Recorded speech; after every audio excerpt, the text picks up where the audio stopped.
کوہ ارارات کی برف پوش چوٹیوں سے یہ دریا نکلتا ہے۔ یہ وہی ارارات پہاڑ ہے جس کے بارے میں کہا جاتا ہے کہ یہاں سیدنا نوح کی کشتی طوفان نوح کے اختتام کے بعد آ کر ٹھہری تھی۔ یہ پہاڑ اس سلسلے ہائی کوہ میں واقع ہے جسے آرمینیائی پہاڑی سلسلہ کہتے ہیں۔ اس سلسلے کی سب سے بلند چوٹی ارارات 16,854 فٹ بلند ہے۔ یہاں سے نکلنے والے دریا کا نام فرات ہے۔ اس دریا کے کناروں پر ایک بہت بڑی تہذیب آباد تھی جسے بابل کا تہذیب کہتے ہیں۔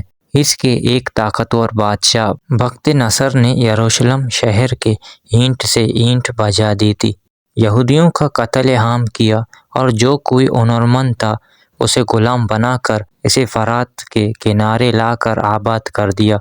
یہودی اپنے عبرانی زبان میں اسے پرات اور عربی فرات کہتے ہیں۔ یہ دریا ترکی سے گزرتا ہوا حرفا کے شہر کے پاس شام کے علاقے میں داخل ہوتا ہے۔ حرفا وہی شہر ہے جہاں سیدنا ابراہیم کو نمرود نے آگ میں پھینکا تھا اور آگ اللہ کے حکم سے سرد ہو گئی تھی۔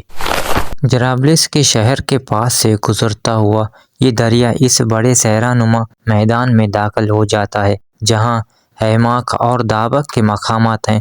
یہ وہی مقامات اور صحرا ہے جہاں رسول اکرم صلی اللہ علیہ وسلم نے اس بڑی جنگ کی پیش گوئی کی ہے جس میں اہل روم یعنی یورپ 80 جھنڈوں تلے اکٹھا ہو کر لڑنے آئیں گے اور ہر جھنڈے تلے 12,000 سپاہی ہوں گے، یعنی 9,80,000۔ اتنی بڑی تعداد ایک وقت محاذ پر کسی جنگ میں آج تک استعمال نہیں ہوئے۔ عراق میں یہ دریائے انبار کے علاقے سے داخل ہوتا ہے۔ اس علاقے کے بارے میں شیعہ عقیدہ یہ ہے کہ یہاں وہ غار سرمن رائے واقع ہے جہاں امام حسن عسکری کے بیٹے روح پوش ہو گئے۔ اسی دریا کے کنارے کربلا کا میدان ہے جہاں نواسۂ رسول سیدنا امام حسین کی شہادت ہوئی تھی۔ قرب و جوار میں حضرت علی کا نجف ہے۔ یہ دریا اپنے امرکاب ذرا فاصلے پر بہنے والے دریائے دجلہ کے ساتھ ساتھ بہتا ہوا آپس میں مل کر شط العرب کے مقام پر خلیج فارس میں ڈوب جاتا ہے۔ سیدنا ابراہیم سے لے کر آج تک یہ دریائے لاتعداد اہم واقعات کا شاہد ہے۔ انہیں دونوں دریاؤں کے درمیان دنیا کے قدیم ترین تہذیب آباد تھی جو 3,000 سال قبل مسیح سے بھی پرانی ہے۔ اسی دریا کے کنارے حضرت ابراہیم نے اپنا سفر شروع کیا۔ مکہ کی وادی میں خانہ کعبہ کو اس کی بنیادوں پر استوار کیا۔ سیدہ ہاجرہ اور حضرت اسماعیل کے حوالے یہ مقدس سرزمین کی اور خود یروشلم میں چلے گئے جہاں آج بھی خلیل میں ان کا مزار ہے۔ اس پورے سفر کے ہر شہر اور علاقے کو یہودی مقدس مانتے ہیں اور اسے واپس حاصل کر کے آخری زمانے میں قائم ہونے والی عالمی یہودی سلطنت میں شامل کرنا چاہتے ہیں۔ اسی فرات اور دجلہ کے درمیان واقع ایک جنگ ہوئی تھی جہاں اپنے زمانے عالمی قوت ایران سیدنا عمر فاروق کے زمانے میں عرب کے بادیہ نشین مفلوق الحال مسلمانوں کے ہاتھوں ذلت آمیز شکست کا شکار ہوئی تھی۔ یہ دریا جو شاید ابتدائے آفرینش سے بہتا چلا آ رہا ہے، گزشتہ ایک صدی سے ایک مسلسل کشمکش اور قوت و طاقت کی مدبر دیکھ رہا ہے۔ یہ کشمکش اس وقت سے شروع ہوئی جب اس کے کنارے پر موجود میدانوں اور صحراؤں میں تیل دریافت ہوا۔ شام میں دیر الزور کے تیل کی چشمے دریائے فرات کے دونوں کناروں پر واقع ہے۔ یہاں سے روزانہ 3,85,000 بیرل تیل نکالا جاتا ہے، جبکہ عراق میں تیل کے کنویں دجلہ و فرات دونوں دریاؤں کے آس پاس پھیلے ہوئے ہیں اور اس کے پاس 140 ارب بیرل کا ذخیرہ موجود ہے۔ یہ تیل گزشتہ 100 برس سے اب صرف تیل نہیں رہ گیا بلکہ کاغذی کرنسی کی مالیت متعین کرنے کے لیے سونے کا سب سے بڑا متبادل ہے۔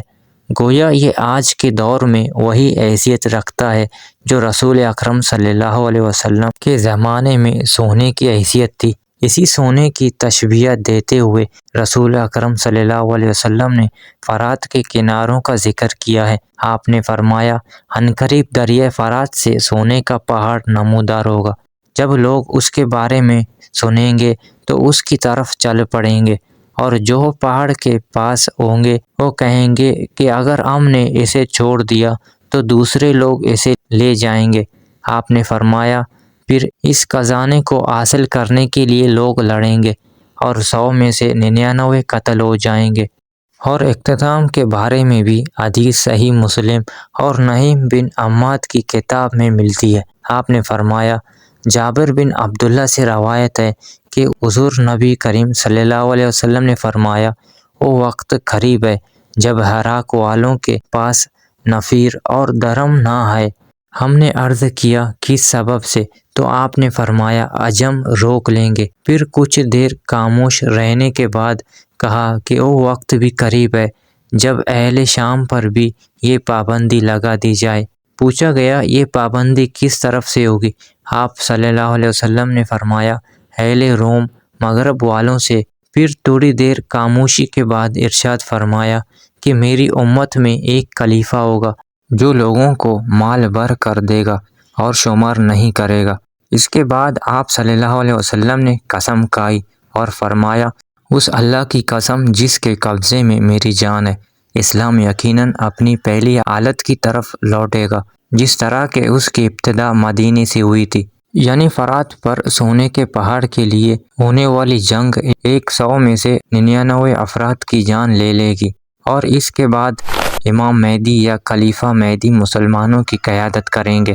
اس جنگ کا آغاز اس وقت سے ہو گیا تھا جب 1912 میں تیل دریافت ہوا تو خلافت عثمانیہ نے ترکش آئل کمپنی بنائی۔ اس کے ٹھیک 4 سال بعد 6 نومبر 1916 کو برطانیہ نے عراق سے جنگ کا آغاز کیا اور 1917 میں بغداد پر قبضہ کر لیا۔ حجاز میں انگریزوں کے ساتھ دینے والے شریف مکہ حسین بن علی کے بیٹے فیصل کو فرات و دجلہ کے سرزمین کا سربراہ بنا دیا گیا۔ 1932 میں عراق کو آزاد کیا گیا تو 3 سال بعد 1935 میں فرات کے کنارے ایک بہت بڑی شیعہ سنی لڑائی شروع ہو گئی جو 1 سال چلتی رہی اور ہزاروں انسانوں کی جانیں لے گئی۔